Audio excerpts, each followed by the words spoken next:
Dear students, friends and learners, I am Shashank from School of Engineering and Technology, IGNOU. So in this session, we will see about different process of stainless steel heat treatment process, and further we will discuss about cast iron and other things. Further, we discuss the process of hardening and tempering. And these processes are meant only for the martensitic type of stainless steel. This you have to note down. The steel, this kind of steel is heated to a temperature of 950 to 1050 degrees centigrade, and then it is quenched in air or oil, resulting in formation of hard martensite. And the quenched steel is then tempered between 100 degree and 700 degrees centigrade depending upon the required hardness. So this temperature you can vary depending upon the hardness you require in your specimen. Further special treatments are there for stabilized grade of austenitic steel. So this special treatment, in this special treatment, steel is heated to 870 to 900 degrees centigrade, and there it is held for almost 2 to 4 hours. And then further it is quenched in either air, oil or water, and this quenching will cause the precipitation of titanium or columbium carbide.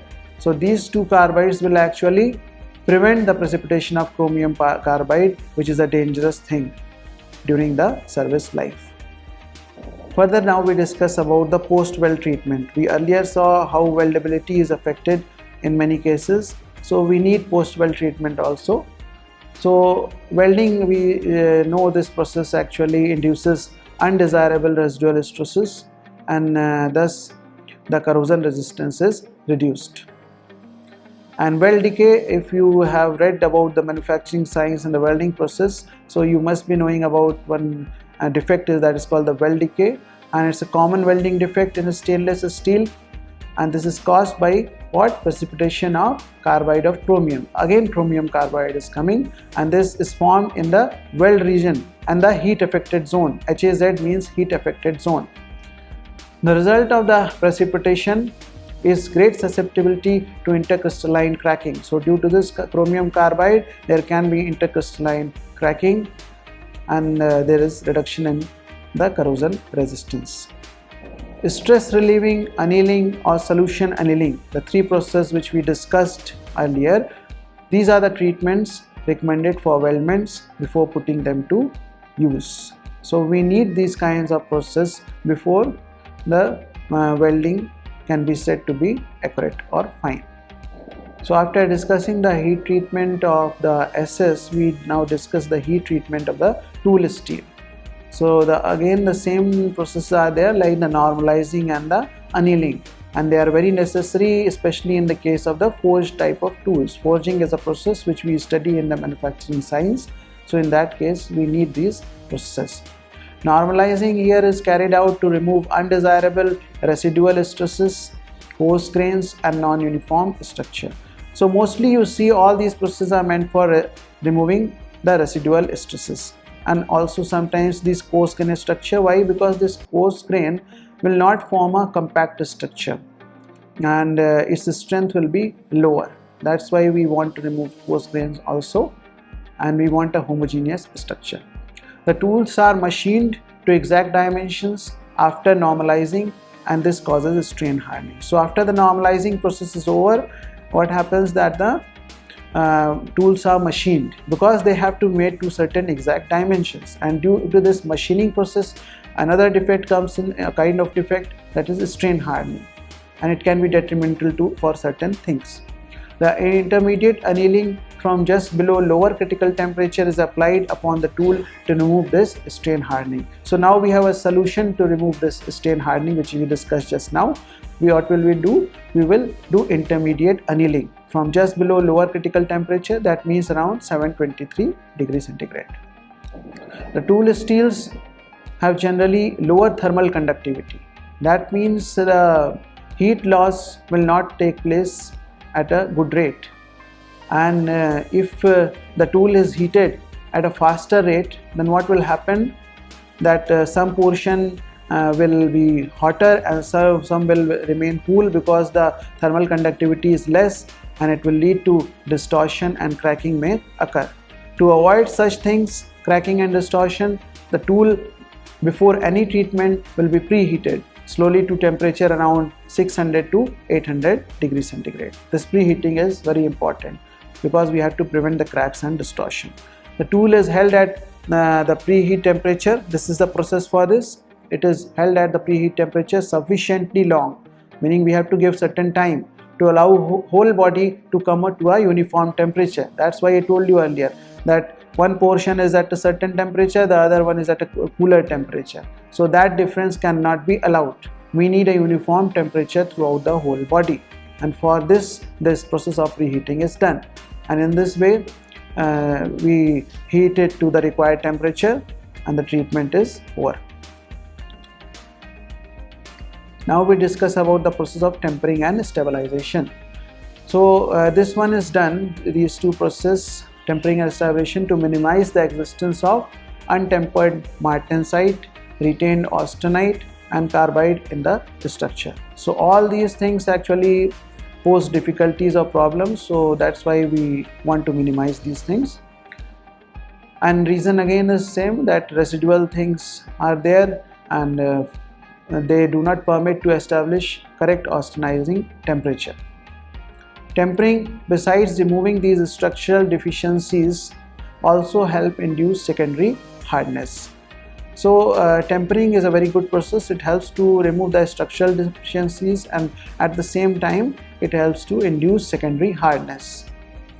After tempering, initially the treatment is repeated 2 or 3 times in multi-tempering practice. So we can go for multi-tempering also if we want a certain grade of steel or tool steel or whatever we want. And further cool the tempered steel to sub-zero temperature by placing it in solid carbon dioxide, which is around -75 degrees centigrade, or dropping it in liquid nitrogen. So these two things are also there, solid carbon dioxide or liquid nitrogen. So in that way we can get our products, and this will help to stabilize the steel. So after discussing about the stainless steel and the heat treatment process of the stainless steel and high carbon steel, we now come to the cast iron, which is also very important. So its name comes from the casting process because it is very easy to cast this type of materials. That's why it is called cast iron, and it is easy to cast with intricate and good mechanical properties. So it gives us good mechanical properties, this cast iron.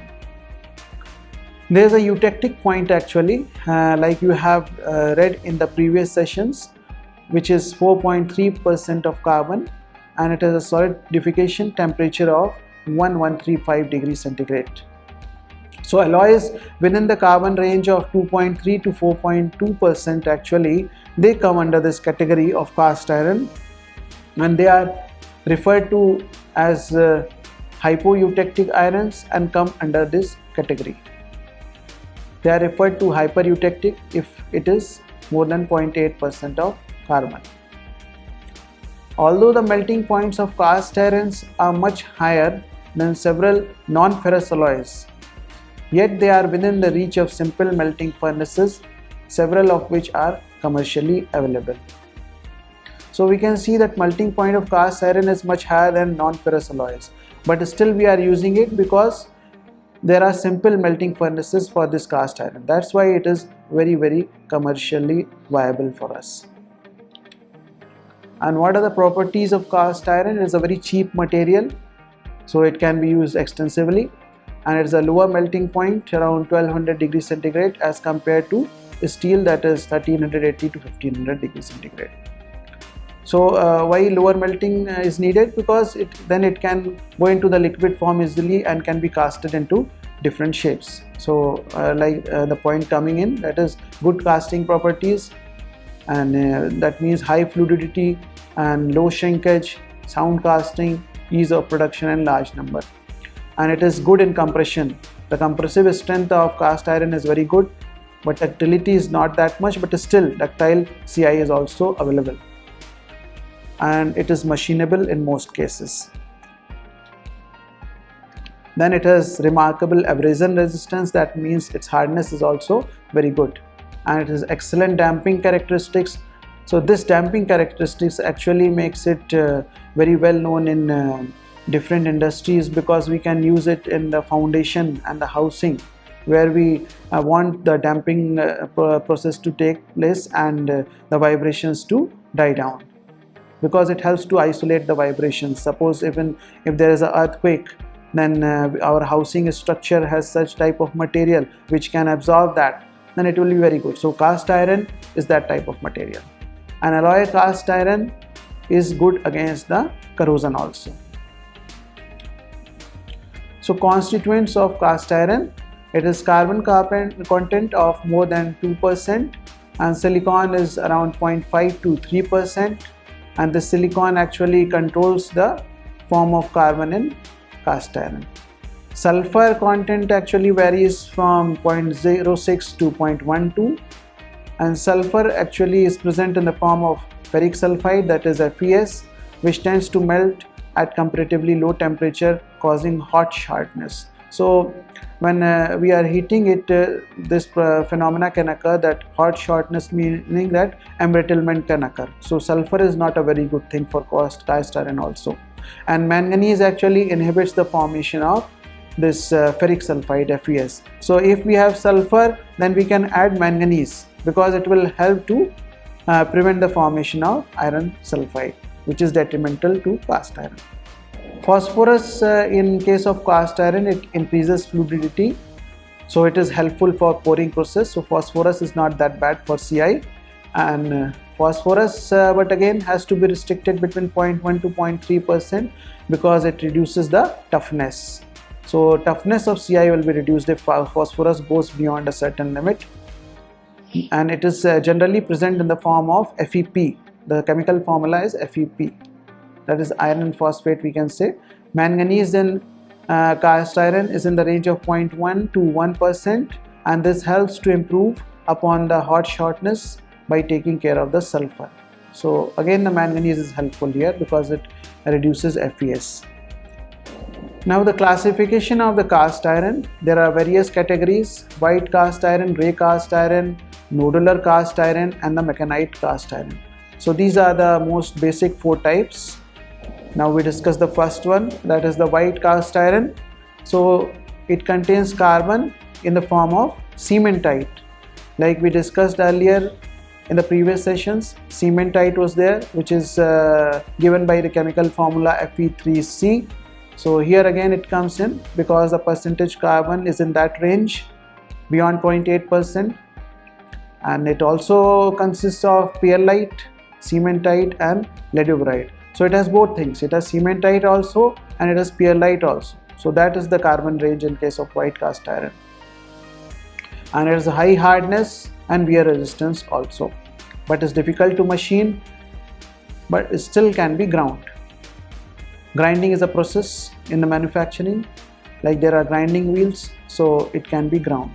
Hardness of white CI varies between 300 to 500 Brinell hardness number, and the ultimate tensile strength, that is UTS, is between 140 to 180 megapascal. Normally sand casting is used to produce such parts as pump liners, mill liners, grinding balls, etc. So these are some of the applications of this type of cast iron, which is white cast iron. After discussing the white cast iron, we now go on to grey cast iron, that is the cast iron which is containing carbon in the form of graphite flakes. So there are flakes. Flakes are like some small particles, you can say.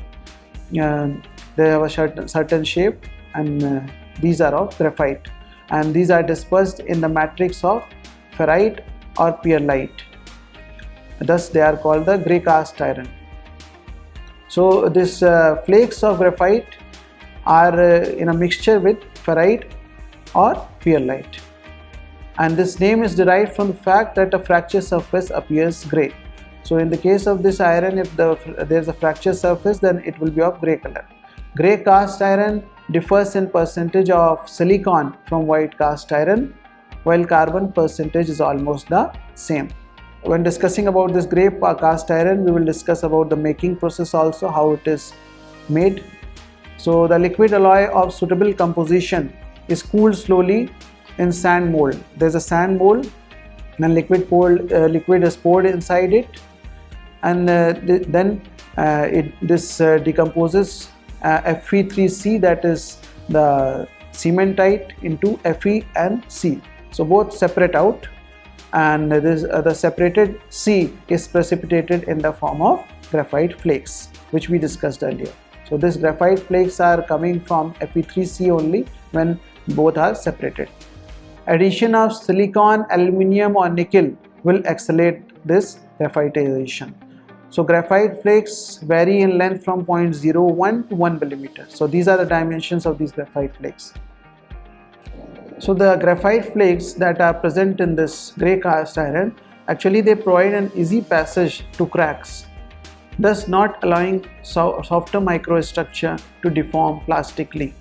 So if we need to deform this grey cast iron plastically, then it becomes difficult if these graphite flakes are present, because they do not allow such process to happen. So certain process will be hindered then. Larger flakes reduce strength and ductility also. So these flakes are not good as such, because they are not allowing plasticity also, and they are not allowing good strength and ductility as well. Now the properties of this grey cast iron, it is basically brittle, because you saw the reason just before this, that there are flakes which are not allowing plasticity, so it will be brittle, with hardness varying between 140 to 320 Brinell hardness number, and ultimate tensile strength from 150 to 400 megapascal. But it has excellent fluidity and high damping capacity and machinability. Again, so it can be used in structures because high damping capacity is there. And if grey CI is repeatedly heated in service to about 400 degrees centigrade, it suffers from permanent expansion called growth. So if that temperature is reaching at different intervals while in service, then it undergoes the process of expansion, and this expansion is permanent. Ductility and strength due to this growth will then be less. When locally heated to about 50 degrees centigrade several times, this material develops what are called fire cracks, resulting into failure. So suppose this grey cast iron specimen is there, and if at a certain point we are heating this specimen up to 550 degrees centigrade, and we are doing this repeatedly, this process, then what will happen? Cracks will develop and fire will be there. So these are known as fire cracks, and ultimately the specimen will fail. Now we discuss the mechanite iron, which is the third variety of the cast iron. We have discussed earlier the white and the grey one. So mechanite iron, high strength grey cast iron, is obtained by addition of strong inoculating agent like calcium silicate to liquid metal before casting process. So this is a process for this one, and ultimate tensile strength for this one is in the range of 250 to 400 megapascal. And this cast iron is known as mechanite, and it can be toughened also by oil quenching treatment, and after toughness the ultimate tensile strength goes up to 520 megapascal. Further, a very important type of cast iron we have come to, which is nodular cast iron. If the graphite present in the cast iron is present in the form of nodules or spheroids. So earlier what we studied, in grey cast iron we studied about the flakes. Now we do not have graphite flakes, we have nodules or spheroids, and they are in the matrix of perlite. So this cast iron has marked ductility. So that's the difference you can see. Instead of flakes, if you have nodules, then ductility comes in, otherwise it is not there. So this ductility gives us the advantage of different kinds, and this process gives us a better nodular cast iron, which can be employed in different places. It is basically a grey cast iron with composition as such. So this one is also a kind of grey cast iron only, but here spheroids are present instead of flakes. So carbon percentage is as such 3.2 to 4.1%, and silicon is 1 to 2.8%, and we have sulfur and phosphorus in very low percentage, 0.03 to 0.1% respectively, and we have also nickel and magnesium, which are added as alloying elements to make its properties better. What are the applications for this one? Nodular cast iron. It is used in various places like the crankshafts, metal working rolls, punch and sheet metal dies and gears made of this thing, because it has got toughness also. It is not simply brittle as in case of grey cast iron. There are lack of defects like growth and fire cracks, which we saw in grey cast iron, so it makes it suitable for making furnace doors, sand casting and steam plants also. And due to the presence of nickel, it has good corrosion resistance, hence it is useful for chemical plants, petroleum industry and marine applications. After discussing the nodular type, we come to the malleable type of cast iron. What is the process for making it? So here the white cast iron, which was the second type, and containing 2 to 3% carbon, 0.9 to 1.65% of silicon, sulfur and phosphor are lesser than 0.18%, little manganese and bismuth, and boron less than 0.01%.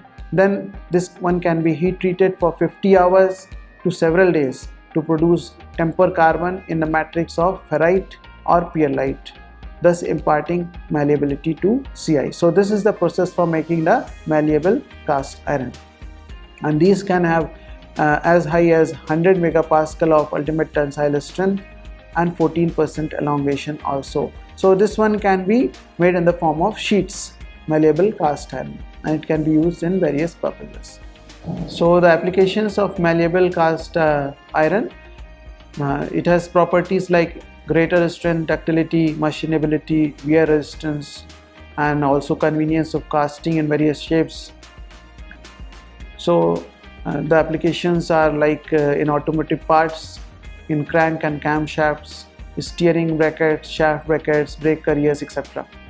And also in electrical industry, in the manufacturing of switch gear parts, fittings for high and low voltage transmission and distribution system for railway electrification. So this type of malleable cast iron is also very useful. In this session, we have learnt about the different kinds of stainless steels and the cast irons, various types of cast irons we have studied, and various processes of heat treatments of stainless steel and cast iron as well. Thank you very much.